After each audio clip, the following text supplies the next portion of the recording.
Hello and welcome back dear parents. NCERT summary में आप सभी का स्वागत है। Today we are going to cover chapter number 9 of class 7 geography, जिसका नाम है life in the temperate grassland. समशीतोष्ण घास के मैदानों में जीवन किस प्रकार का है, इसके बारे में आज हम चर्चा करेंगे। देखिए, बहुत ही आसान सा चैप्टर है और इस चैप्टर में हम मेनली दो घास लैंड के बारे में पढ़ेंगे, दो घास के मैदानों के बारे में पढ़ेंगे। कौन कौन से? एक तो हो गया आपका प्रेरी, दूसरा जो हो गया वो हो गया वेल्ड। हालांकि ये और भी कई सारे घास के मैदान हैं, जैसे पम्पास हो गया और उसके बाद आप देखेंगे डाउन्स हो गया। तो ऐसे स्टेपी हैं, कई सारे और घास के मैदान हैं, लेकिन वो डिफरेंट डिफरेंट हैं। हम टेम्परेट ग्रासलैंड की आज बात करेंगे। तो आइए शुरू करते हैं। देखिए, जिस प्रकार से जो ट्रीज़ होते हैं वो अपने क्लाइमेट के ऊपर डिपेंड करते हैं। क्लाइमेट के हिसाब से ही आपको डिफरेंट डिफरेंट ट्रीज़ दिखते हैं। जैसे अगर कहीं पर बहुत ज़्यादा बारिश हो रही है तो आप देखेंगे वहाँ पे एवरग्रीन फॉरेस्ट दिखाई देते हैं। ये चीज़ हमने पिछले चैप्टर में पढ़ रखी है। और अगर कहीं पे बारिश बहुत ही कम है तो वहाँ पे डेजर्ट जैसी स्थिति होती है, और वहाँ पे झाड़ियाँ जो होती हैं बहुत ही नुकीली पत्तियों वाली मिलती हैं, बहुत हरे भरे पेड़ नहीं मिलते हैं वहाँ पे।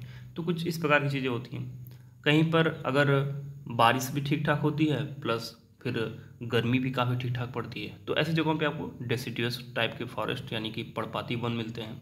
तो ये क्या है, जो पेड़ों का जो एक प्रकार से हम देखें जो एक वितरण है, एक डिस्ट्रीब्यूशन है, ये हैविली डिपेंड करता है उस पर्टिकुलर जगह के क्लाइमेट पे। The same thing is with the grasslands. Grasslands का भी जो एक वितरण है वो क्लाइमेट पर डिपेंड करता है। तो क्लाइमेट ये बहुत ही इंपॉर्टेंट रोल प्ले करता है। तो क्लाइमेट और सॉयल भी उतना ही इंपॉर्टेंट है, क्योंकि without soil how can you grow a plant और how can you grow a grass. तो ये चीज़ ज़रूरी है। तो क्लाइमेट और सॉयल, इन दो चीज़ों पर ग्रासलैंड्स का होना या ना होना बहुत ही ज़्यादा मात्रा में निर्भर करता है। ओके। अच्छा, जो ग्रासलैंड्स होते हैं ये लगभग जितना भी अर्थ का सरफेस है लैंड वाला, उस सरफेस का टोटल 1/4 है। सोचिए कि अगर टोटल 100 किलोमीटर तक जो है अर्थ का सरफेस फैला हुआ है, तो 25 किलोमीटर तक केवल घास के मैदान हैं। तो काफ़ी ज़्यादा मात्रा में ये पाए जाते हैं, इस बात को भी आप ध्यान रखें। ओके। और जो वर्ल्ड का ग्रास लैंड होता है उसको हम दो भागों में डिवाइड कर सकते हैं। जिस प्रकार से हमने जो फॉरेस्ट थे उनको दो भागों में डिवाइड किया था, टेम्परेट और ट्रॉपिकल, उसी प्रकार से हम जो घास के मैदान हैं उनको भी टेम्परेट रीजन और ट्रॉपिकल रीजन में हम डिवाइड कर सकते हैं। और आज हम टेम्परेट ग्रास लैंड के बारे में थोड़ा सा चर्चा करेंगे। तो सबसे पहले हम देखिए एग्जाम्पल लेकर समझेंगे प्रेयरीज का। तो प्रेयरीज के बारे में आप इतना जान लें। पहली बात, सबसे इंपॉर्टेंट चीज़, प्रेयरी कहाँ मिलती है? तो ये मिलती है नॉर्थ अमेरिकन कॉन्टिनेंट में। क्वेश्चन डायरेक्ट आते हैं और मैच द फॉलोइंग से क्वेश्चन बन जाता है। लाइक प्रेयरी दे देगा आपको, देन पम्पास मिल जाएगा, वेल्ड मिल जाएगा, डाउन्स मिल जाएगा, स्टेपी मिल जाएगा, और देन उनका जो रीजन है पर्टिकुलर वो दे दिया जाएगा और कहा जाएगा कि इसको मिला करके बताइए कौन सा सही ऑप्शन बनेगा। तो इस वजह से आपको ध्यान रखना है that prairie grassland is found in north American continent and it is spread out over USA and Canada. मतलब कनाडा और यूएसए, इन दो देशों में फैली हुई है। ओके। नाउ, अब ये जो घास होती है ये लंबी होती है और थोड़ा सा कुछ मीटर तक ऊंची भी होती है। ओके। और ये जो मैदान है घास का, इसे देख कर एकदम लगेगा आपको ना कि बिल्कुल आप कहीं घासों की समुद्र में पहुंच गए हैं। तो इसलिए इस घास के मैदान को हम सी ऑफ ग्रास भी कहते हैं। क्या कहते हैं? सी ऑफ ग्रास। ये देखिए लिखा है। और देखिए ये यहाँ पे आपको प्रेरीज दिखाई दे रही हैं फोटो में, कितने मतलब खूबसूरत लग रहे हैं, बहुत दूर तक फैले हुए ये दिखाई देते हैं। अच्छा, जो इनकी लोकेशन होती है वो, जैसे आप देखेंगे नॉर्थ अमेरिकन जो कॉन्टिनेंट है, अब कुछ इस प्रकार से नॉर्थ अमेरिकन कॉन्टिनेंट आपका है। ओके। तो ये आपका हो गया, मान लीजिए नॉर्थ अमेरिकन कॉन्टिनेंट हो गया। तो ये जो इधर रॉकी पर्वत है ना, रॉकी पर्वत यहाँ पे है ना, बिल्कुल रॉकी पर्वत जो कैलिफोर्निया वाला हिस्सा है, तो इस रॉकी पर्वत जस्ट ईस्ट में पड़ती है, जस्ट ईस्ट में यहीं फैली है प्रेरी। ओके। और ये प्रेरी जो है ये आपकी रॉकी पर्वत से वेस्ट में और ईस्ट साइड में, जो इधर का जो हिस्सा है ईस्ट साइड का, ईस्ट साइड में ये ग्रेट लेक्स से जो है जुड़ती है। अब ग्रेट लेक्स क्या होती है? देखिए ग्रेट लेक्स में 5 लेक्स होती हैं टोटल, जिसमें से एक का नाम है सुपीरियर, कुछ ह्यूरॉन है, इरी है। आप चलो इसे देख लीजिएगा, आप कमेंट बॉक्स में इसको बता दीजिएगा, बहुत ही सिंपल सा क्वेश्चन है। ओके। तो ये क्या है कि वेस्ट में आपके रॉकी पर्वत पड़ता है और ईस्ट में ग्रेट लेक्स पड़ते हैं। तो ये दो चीज़ें से ये घिरी हुई है। आइए इसको पिक्चर के माध्यम से समझते हैं। ज़्यादा अच्छे से समझ में हमें आएगा। अब ये हमारे पास है, देखिए, नॉर्थ अमेरिकन कॉन्टिनेंट का मैप। अब देखिए इसमें ध्यान से देखें अगर, तो हमें दिखाई देता है कि ये देखिए रॉकी माउंटेन का रेंज है, और देखिए ये है ग्रेट लेक्स, जिसमें आपको सुपीरियर ह्यूरॉन एरी करके लेक शायद दिख रही हैं, 5 लेक्स टोटल हैं। तो इनके बीच में ही आपको ये प्रेरी की स्थिति दिखाई देती है। ओके, ये है प्रेरी का मैदान। अब देखिए ये जो इसको जो प्रेरी जो ग्रास लैंड है, ये असल में जो नॉर्थ अमेरिकन कॉन्टिनेंट के जो मूल निवासी थे, द नेटिव अमेरिकन्स, जिनको हम रेड इंडियंस कहते हैं, तो जो रेड इंडियंस थे वो नॉर्थ अमेरिकन कॉन्टिनेंट के बिल्कुल मूल निवासी थे। तो ये रेड इंडियंस का एक तरह से हैबिटेट हुआ करता था। हैबिटेट का मतलब कि घर। Okay, this was the habitat of the red Indians. और सिर्फ रेड इंडियंस का ही नहीं, और भी कई सारे ट्राइब्स जैसे अपाची, क्रो, क्री, पावनी, ये कुछ ऐसे ट्राइब्स हैं जिनका ये घर हुआ करता था। तो अपाची, क्रो, क्री, पावनी अगर पूछ दे एग्जाम में कि ये कहाँ के ट्राइब्स हैं, तो आप कहेंगे this tribes belong to north American continent and specially from the prairie grassland. तो अपाची हो गया, क्रो हो गया, क्री हो गया and Pawnee, this are the very important. Okay, because the match of the following question में अक्सर ऐसे क्वेश्चन आते हैं that they give the tribes name and then they give the locations, then you have to match them. Okay, this types of questions are asked very oftenly. अब इस चूँकि हमने ये नॉर्थ अमेरिका का मैप देखा हुआ, तो चलिए कुछ चीज़ें इसमें और भी देख लेते हैं। जैसे ये देखिए लेब्राडोर सी है, यहाँ देखिए हडसन बे है, और ये देखिए बे ऑफ बिस्के है। ओके, आप अटलांटिक ओशन तो जानते ही हैं, गल्फ ऑफ मैक्सिको यहाँ पे देखिए दिया हुआ है। फिर नीचे देखेंगे तो ये कैरेबियन सी आपको दिख रहा होगा। तो कुछ यहाँ पे, और देखिए यहाँ पे ब्योफोर्ट जो सी है वो भी दिख रहा है हमें। फिर बैफिन बे दिख रहा है। बैफिन का बे जो है जस्ट ग्रीनलैंड जिसपे कि डेनमार्क का कब्जा है, इसके ठीक नीचे है। बैफिन बे है, हडसन बे है, ब्योफोर्ट बे सी है, लेब्राडोर सी है, बे ऑफ बिस्के है। तो ये देखिए जब भी आप कोई मैप देखें तो इस प्रकार की जो नदियाँ दी होती हैं उनका जरूर से ज़रूर ध्यान रखना चाहिए कि ये क्या दिया हुआ है। यहाँ देखिए ग्रेट बियर लेक भी यहाँ पे दी है, जो कि कनाडा में पूरी तरह से लाई करता है। तो इस चीज़ों को आपको जरूर ध्यान देना चाहिए मैप में, क्योंकि क्वेश्चन कभी भी कहीं से पूछा जा सकता है। Then you need to prepare yourself well. Okay, अच्छा, एक खास बात है इस वाले क्लाइमेट में, जो यहाँ का जो क्लाइमेट होता है ना, असल में देखिए अब ये आपका जो रॉकी वाला जो हिस्सा हो गया, इसको हम इस मैप से समझते हैं। अब देखिए ये जो हिस्सा आपका ये वाला जो पोर्शन है, ये पोर्शन क्या है, ये पोर्शन आप देखेंगे कि नॉर्थ पोल से लगभग मिलता जुलता पोर्शन है। ओके, आगे आपका नॉर्थ पोल ही पड़ता है, because they have already touch the 60 degree north latitude. तो अब ये कितना दूर रह गया, तो बहुत ही कम डिस्टेंस रहेगी। तो नॉर्थ पोल से टच होने की वजह से क्या होती है, यहाँ पे ठंड बहुत पड़ती है। ओके, ठंड बहुत पड़ती है। अच्छा, जब ठंड पड़ेगी तो क्या होगा, ठंड पड़ेगी तो ठंड के मौसम में ऐसा होता है कि यहाँ पे जो ये घास के मैदान है ना, ये बिल्कुल बर्फ़ से ढक जाते हैं। क्या हो जाते हैं, बर्फ़ से ढक जाते हैं। तो जब बर्फ़ से ढक जाएंगे तो ये किसी काम के नहीं रहेंगे, क्योंकि अब ठंडी ठंडी बर्फ़ में लिपटी हुई घास कौन सा जानवर खाएगा, कोई नहीं खाएगा। तो न तो यहाँ पे आप ग्रास लैंड का यूज कर पाएंगे और ना ही किसी प्रकार की आप यहाँ पे कल्टीवेशन खेती कर पाएंगे। तो बहुत हर चीज़ों में यहाँ पे प्रॉब्लम्स आ जाती हैं। तो इसके लिए प्रकृति भी कितनी अच्छी है कि इसने इसके लिए एक तरीका निकाल रखा है। यहाँ पे एक लोकल विंड चलती है, लोकल विंड जिसका नाम है चिनूक। और चिनूक जो विंड है वो रॉकी पर्वत से उतरती है, रॉकी पर्वत से आती है, और ये एक प्रकार की वार्म एयर है, वार्म विंड है, गर्म हवा है। तो अब जब ठंड के मौसम में चिनूक रॉकी पर्वत से उतर करके इन मैदानों में प्रवाहित होती चलती है, तो जो स्नो, जो आइस के छोटे छोटे टुकड़े बन जाते हैं घास के मैदानों में, इनको ये चट कर जाती है। चट कर जाने का मतलब क्या होगा, इनको खा जाती है, और बिल्कुल जो मैदान है वो बिल्कुल स्नो से हट जाएगा। मतलब वहाँ पे स्नो नहीं रहेगा, वहाँ पे आइस नहीं रहेगा, आइस पूरी तरीके से ख़त्म हो जाता है ठंड के मौसम में ही। तो जब ऐसा होता है तो इन पर्टिकुलर लोकल विंड को हम कहते हैं स्नो ईटर। क्या कहते हैं, स्नो ईटर, मतलब बर्फ़ को खाने वाली, स्नो ईटर कहते हैं। जैसे देखिए Chinook, Chinook is a hot wind that blows in winter and therefore raises the temperature within a short time. Winter में चलती है, टेम्परेचर को बढ़ा देती है, जिसकी वजह से क्या होता है कि जो आइस होती है वो मेल्ट हो जाती है, और फिर ये जो पूरा ग्रास लैंड हो जाता है वो ग्रेजिंग ऑफ एनिमल्स, मतलब पशुओं को चरने के लिए अवेलेबल हो जाता है। तो इसलिए इस पर्टिकुलर विंड को हम स्नो ईटर भी कहते हैं। तो अगर एग्जाम्पल में पूछ दे that which wind is called snow eater, किस हवा को हम बर्फ़ भच्छी भच्छी कहते हैं, मतलब बर्फ़ को खाने वाला कहते हैं, तो वो है चिनूक। ओके, आई होप कोई चीज़ें क्लियर हो गई होंगी। अच्छा, थोड़ा सा क्लाइमेट के बारे में डिस्कस कर लेते हैं। तो क्लाइमेट चूँकि कॉन्टिनेंट के बिल्कुल बीच में पड़ता है, ये महाद्वीप के बिल्कुल बीच में पड़ता है ये, तो थोड़ा सा क्लाइमेट जो है इसका कॉन्टिनेंटल टाइप होता है, महाद्वीपी टाइप इसका जलवायु होता है, जहाँ पर जो आप देखेंगे समर जो होते हैं वो वार्म होते हैं, और जो विंटर होते हैं वो बहुत ही ठंडे होते हैं। तो समर में 20 डिग्री सेंटीग्रेड के आसपास टेम्परेचर, और विंटर में -20 डिग्री के आसपास टेम्परेचर हो जाता है। तो -20 डिग्री टेम्परेचर जब हो जाता है तो फिर बर्फबारी पड़ती है, तो फिर चिनूक वहाँ पे आकर के लोगों को राहत देती है। ओके, कनाडा में तो बिल्कुल आप देखेंगे कि एकदम जो थिक ब्लैंकेट ऑफ स्नो है उससे वो पूरा रीजन कवर हो जाता है। चिनूक की हमने बात कर ली, जो कि बहुत ही इंपॉर्टेंट एक यहाँ पे लोकल विंड है।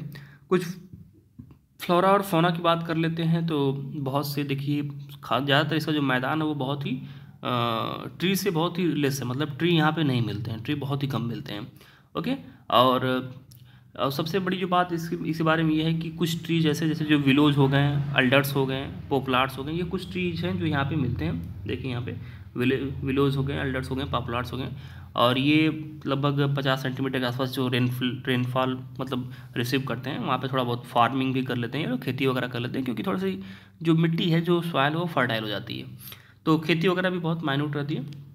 ओके, लेकिन जिन एरिया में बारिश अच्छी होती है वहाँ पे खेती बहुत अच्छी होती है। तो ये एरिया जो है जहाँ पे सॉइल थोड़ा फर्टाइल होगा तो वहाँ पे खेती अच्छे से की जाती है। जो मेजर क्रॉप है जो यहाँ पे उगाया जाता है वो है मक्का, जिसे मेज़ बोलते हैं। तो मेज़ को आप ध्यान रखेंगे, नॉर्थ अमेरिकन कॉन्टिनेंट में मेज़ काफ़ी ज़्यादा उगाया जाता है। और जो बाकी क्रॉप्स है जैसे कि जिसमें कि आपका पोटैटो हो गया, सोयाबीन हो गया, कॉटन हो गया, अल्फाल्फा, इस प्रकार के जो कुछ क्रॉप्स हैं उसको ग्रो किया जाता है। और जहाँ पे रेनफॉल बहुत कम है वहाँ पे आपको छोटी छोटी घासें दिखाई देंगी, थोड़ी सी फैली हुई दिखाई देंगी, बहुत ज़्यादा डेंस नहीं होंगी। तो इस प्रकार की स्थिति हमें देखने को मिलती है। अच्छा, यहाँ पे जो होते हैं ना, बहुत बड़े बड़े कैटल फार्म्स होते हैं। कैटल फार्म्स मतलब पशुओं के चारवाए होते हैं, पशुओं को रखने की जगह होती है। तो इन कैटल फार्म्स को कहा जाता है रेंचेस। क्या कहा जाता है? रेंचेस कहते हैं। इस शब्द को आप ध्यान रखेंगे, रेंचेस। अगर पूछ लिया जाए कि रेंचेस क्या हैं, कभी एग्जाम में आ गया, then you must trick the option where, जो जहाँ पर लिखा हो कि ये these are the big big cattle farms which is found in North America. तो नॉर्थ अमेरिका में ये कैटल फार्म्स होते हैं जो कि बहुत ही बड़े होते हैं। अच्छा, इसके बारे में एक खास बात और भी है। आपने बहुत सारी मूवीज़ देखी होंगी, हॉलीवुड की देखी होंगी, बॉलीवुड की देखी होंगी, जिसमें एक काऊ बॉय बंदा होता है, एक बंदे होता है जिसको काऊ बॉय कहते हैं। तो काऊ बॉय का जो खास पहचान ही है वो क्या है कि वो ऐसा एक हैट पहनते हैं। ओके, एक ऐसा हैट पहनते हैं, एक ऐसा बेस कोट पहनते हैं, अंदर उनके जूते भी थोड़े अलग टाइप के होते हैं, और जीन्स पहनते हैं। तो ये काऊ बॉय होते हैं। तो ये जो काऊ बॉय होते हैं ना, ये जो बड़े बड़े जो रेंचेस होते हैं ना, उन रेंचेस की देखभाल करते हैं। ओके, तो इनका यही काम होता है, इसीलिए इनको काऊ बॉय कहते हैं। और यहाँ पे जैसे हमारे यहाँ जो बफेलो होता है उसका मामला थोड़ा सा आप देखेंगे बफेलो किस प्रकार का है। तो जो नॉर्थ अमेरिका का जो बफेलो होता है उसको बाइसन कहते हैं। क्या कहते हैं? बाइसन। और ये जो बाइसन है ना, आपने देखा होगा जो एक बाहुबली मूवी आई थी, बाहुबली में एक भल्लाल देव जो वहाँ पे रहता है, एक्टर रहता है, वो ऐसे ही एक किसी भैंसे से लड़ता है, जो कि बाइसन का ही एक बदला हुआ रूप दिखाई देता है। तो बाइसन क्या है? यहाँ पे बफेलो है, और ये बहुत ही इंपॉर्टेंट है इस रीजन के लिए। और इसकी बहुत ज़्यादा हंटिंग की जाती है, काफ़ी ज़्यादा लोग इसका शिकार करते हैं, जिसकी वजह से अब ये जो बाइसन है ना, एक प्रोटेक्टिव स्पीसीज में आ गया, मतलब अब इसकी सुरक्षा की जा रही है। ओके, और भी कुछ जैसे एनिमल्स पाए जाते हैं, जैसे रैबिट्स हो गए, कोएट्स हो गए, गोफर्स हो गए, प्रेरीज डॉग हो गए। तो ये कुछ और भी एनिमल्स हैं जो यहाँ पे हमें मिलते हैं। अच्छा, यहाँ पे जो लोग होते हैं वो काफ़ी ज़्यादा मतलब खेती वगैरह में काफ़ी इन्वॉल्व रहते हैं, जैसे टेक्नोलॉजी का काफ़ी इस्तेमाल करते हैं। अब यूएस से कनाडा जैसे डेवलप्ड कंट्रीज़ में टेक्नोलॉजी का काफ़ी ज़्यादा यूज़ होगा ही, तो यहाँ पे टेक्नोलॉजी बहुत हाई है, जिसकी वजह से क्या होता है, जो ये खेती वगैरह करते हैं बहुत ही साइंटिफिक करते हैं। ट्रैक्टर्स का इस्तेमाल करेंगे, और जो यहाँ पे एक मशीन होती है कंबाइन, जो कि 3 काम करती है, सोएगी भी, काटेगी भी, फिर उसमें से अनाज भी निकाल देगी। तो मतलब बहुत ही बेहतरीन मशीन होती है। तो कंबाइंस हो गए, हार्वेस्टर्स हो गए, ट्रैक्टर्स हो गए, इनकी मदद से ये क्या करते हैं, बहुत ज़्यादा खेती एक्सटेंसिव कल्टीवेशन करते हैं, जिसकी वजह से क्या होता है, ये इनके पास हमेशा ही फूड सरप्लस होता है। ये बहुत ज़्यादा खेती करते हैं, जिसकी वजह से इनको इनकी ज़रूरत से ज़्यादा फूड मिल जाता है। और इस वजह से जो ये प्रेरीज हैं, ये ग्रेनरीज ऑफ द वर्ल्ड भी कहलाती हैं, मतलब विश्व की विश्व का अन्नगृह भंडार, अन्न भंडार, मतलब कि ग्रेनरीज ऑफ द वर्ल्ड भी कहलाती हैं, क्योंकि यहाँ पे बहुत ज़्यादा सरप्लस प्रोडक्शन होता है, मतलब चीज़ें हमारे पास खाने से ज़्यादा हमारे पास इकट्ठी हो जाती हैं, तो उसको हम क्या करते हैं, भंडार करके रख देते हैं, एक जगह इकट्ठा करके रखते हैं, एक ग्रेनरीज बनाते हैं। ओके, तो इन्हें हम ग्रेनरीज ऑफ द वर्ल्ड कहते हैं, अनाज के भंडार कहते हैं। और यहाँ पे कुछ जो मेजर इंडस्ट्रीज़ में वो है dairy farming.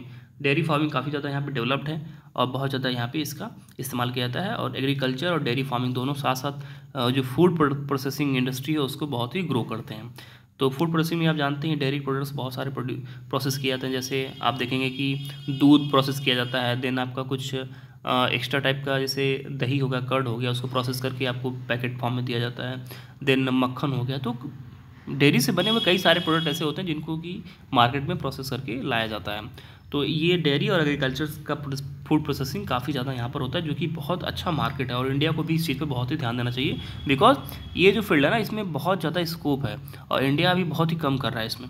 So we have a lot of scope in this field and we should push our self in this field. Okay, और बहुत ज़्यादा यहाँ पे मिनरल्स भी मिलते हैं, जैसे कोल हो गया, आयरन हो गया, जो कि बहुत ही इम्पॉर्टेंट हैं कोर इंडस्ट्रीज़ के लिए। रोडवेज़, रेलवेज़, कैनाल्स काफ़ी अच्छे से डेवलप्ड हैं, एक इंडस्ट्रियलाइज टाइप का एरिया है, तो काफ़ी ये इंपॉर्टेंट हो जाता है। अच्छा, कुछ इंपॉर्टेंट चीज़ें हैं जो कि यहाँ पे देख लेते हैं। जैसे कुछ सिटीज़ की बात की जा रही है, जैसे अमेरिकन प्रेरीज जो है, जो नॉर्थ अमेरिका वाला हिस्सा, उसमें शिकागो, मिनीपोलिस, इंडियानापोलिस, कंसास, डेनवर, ये कुछ सिटीज़ हैं जो कि इन प्रेरीज में लोकेटेड हैं। और कनाडा की बात करें तो कनाडा में जो है कुछ जैसे सैकाटून हो गया, कालगार्जी हो गया, विनिपेग हो गया, ये कुछ ऐसी सिटीज़ हैं जो कनाडा वाली यहाँ पे लोकेटेड है। तो ये भी कुछ इंपॉर्टेंट चीज़ें थी जिसको हमने देख लिया। अब हमने प्रेरीज का कंप्लीट कर लिया, अब हम बात करेंगे वेल्ड्स पे। तो वेल्ड्स क्या है, देखिए एक ऐसे नाम है जो कि डच के द्वारा दिया गया था, और जब ये ब्रिटिश कॉलोनी बनी यहाँ पे साउथ अफ्रीका में, उसके पहले डच ने इसको नाम दिया वेल्ड्स। वेल्ड्स क्या होता है, देखिए वेल्ड्स भी एक प्रकार का घास का मैदान है, टेम्परेट ग्रास लैंड है, समशीतोष्ण घास के मैदान है।